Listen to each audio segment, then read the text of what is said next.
Assalamualaikum, hai, kita jumpa lagi di video kali ini. Alright, dalam video ini saya teruskan lagi menjawab soalan dari rakan-rakan kita. Okay, ada yang bertanya tentang Kempro. Okay, jadi bagi anda yang baru sampai ke channel Jamal MA ni, jangan lupa subscribe channel Jamal MA agar anda sentiasa update dengan video terkini. Dan bagi anda yang sentiasa menonton video-video di channel Jamal MA, yang sentiasa share video-video di channel Jamal MA, terima kasih banyak-banyak. Semoga anda dimurahkan rezeki. Seterusnya kita jawab terus soalan penonton. Apakah Kempro CFE ni?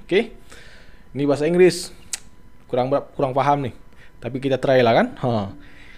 Sebelum saya letak kemari, saya google dulu. Macam tu. Engine Kempro ni dia lead pressure intercooler turbocharged version of a 1.6 liter Kempro engine with the maximum boost pressure of 0.75 bar. The CFE is the acronym of charge fuel efficiency. Nanti kita terangkanlah kan. This engine is capable of producing 138 bhp at 5000 rpm. 205 Newton meter torque at 2000 until 4000 rpm. Torque yang dihasilkan 205 pada 2000 hingga 4000 rpm. Dan engine ini telah melalui beberapa perubahan. Size bore dikekalkan 76 mm dan stroke dipendekkan kepada 86 mm. Compare with 88 mm as in other 1.6 liter Kempro engine variants. So engine 1.6 yang lain, Kempro yang lain, stroke dia 88. Tetapi untuk engine Kempro CFE ni, stroke dia dipendekkan kepada 86 mm. Tetapi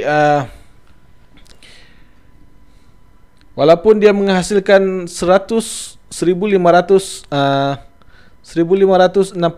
cc, tetapi dia masih juga 1.6 liter.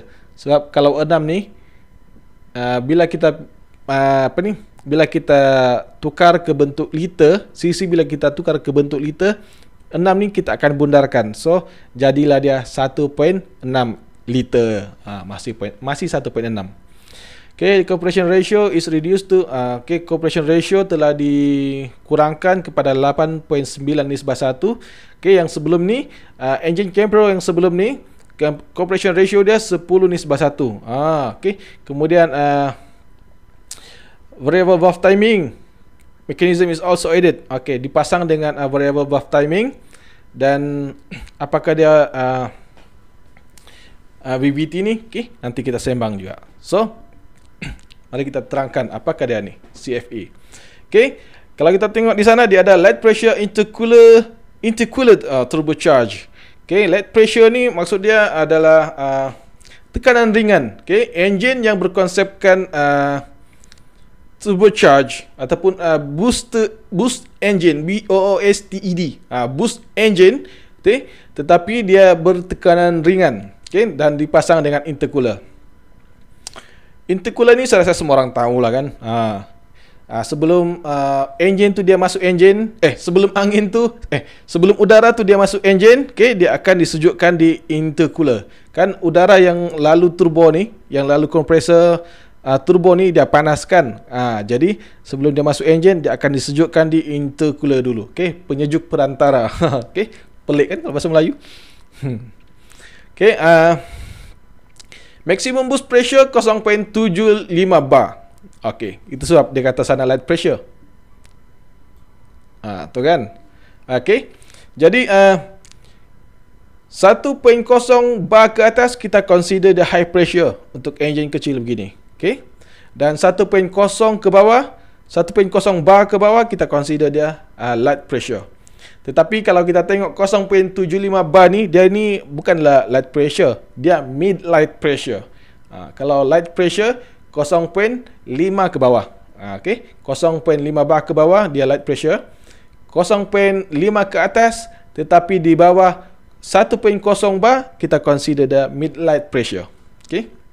Dan kalau kita tengok di sana, maximum burst pressure 0.75 bar. Apa jadi kalau boost pressure lebih daripada 0.75 bar? Sekiranya boost pressure lebih daripada 0.75 bar, vacuum dia akan sedut actuator wastegate. Wastegate ni kalau bahasa Melayunya adalah pintu buangan. So apabila wastegate ini terbuka, gas exhaust ni dia akan dipintas. Yang sepatutnya dia memusing, yang sepatutnya dia lalu turbine turbo dan memusing turbine turbo, tetapi dengan laluan pintas ini, wastegate ini, dia terus dari engine terus ke exhaust pipe. Dia tidak lalu lagi turbine turbo.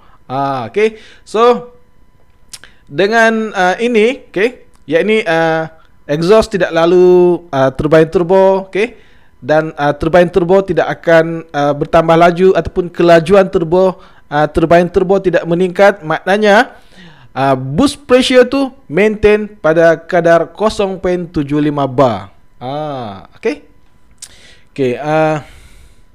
CFE ni adalah akronim bagi Charge Fuel Efficiency. So kenapa dia fuel efficiency di sini? Pertama dia engine ni adalah engine long stroke. 86 mm berbanding dengan bore. Bore dia kecil tetapi stroke dia panjang, 86 mm. So engine ini adalah engine long stroke. Kemudian dia ada VVT, variable valve timing. Itu kenapa dia full efficiency begini. Engine yang long stroke ni, low end torque dia sangat baik. Contohnya, engine long stroke, dia boleh menggerakkan bodinya pada putaran engine 1200 rpm. Maknanya masa ni kita tidak payah tekan minyak dalam pun, kan? Tetapi engine yang bukan long stroke, mungkin dia kita perlu tekan minyak dalam sikit dan engine perlu berputar 1500 ataupun 1800, barulah dia boleh menggerakkan bodinya. Jadi kalau begini engine tu tidak jimat lah, kan? Sebab contohlah 1800 dengan 1200 tu perbezaan bahan api yang kita gunakan tu sudah pasti ada perbezaan, kan? Kemudian dipasang dengan variable valve timing. Variable valve timing ni dia, kalau yang CPS ni dia macam VTEC lah, kan? CPS dia merujuk kepada valve lift. Pada certain camshaft, bukaan dia sedemikian, kan? Kemudian apabila camshaft yang lebih tinggi membuka, bukaan valve lagi dalam, lagi panjang, lagi besar, gitu. Tetapi di VVT ni, dia advance dan retardkan saja kita punya valve, bukaan valve. Size bukaan valve tu dia tidak akan berubah, tetapi dia lewatkan dan diawalkan. Retard ni dia kemudiankan. Maknanya dia valve ni dia lambat tertutup. Apabila retard, valve lambat tertutup. Contohlah, kan, pada 1200 rpm dan bahan api yang disuntik oleh bahan api yang disuntik oleh injektor sangat sedikit. Tetapi walaupun dia sedikit, memandangkan valve tu dia lambat tertutup, bahan api dan udara yang dimasukkan ke dalam combustion chamber tu dia banyak, kan? Walaupun bahan api disuntik sedikit oleh injektor, kan? So akibatnya bahan api dan udara yang banyak, dia akan menghasilkan kuasa yang bagus, kan? Kemudian apabila kita bercakap tentang engine long stroke ni, kita memang tahu engine long stroke ni engine yang jimat, tetapi dia tidak laju, kan? Tetapi dari mana pula datangnya laju ni, kan? Charge ni. Jadi charge ni dia bila kita terbaca charge ni, kita akan membayangkan engine ini laju, kan? Sebab dia ada turbo. Turbo ni dia efektif RPM lah. RPM engine yang efektif untuk memusing turbine ni adalah 2000 RPM dan ke atas. So, bila kita bergerak, okay, bila kita memandu di bawah 2000 RPM ni, okay, turbo tu dia cuma dummy lah, kan? Dia berpusing tetapi dia tidak mempengaruhi tekanan udara ke enjin. Okey, dia berpusing tetapi tidak kuat, tidak laju.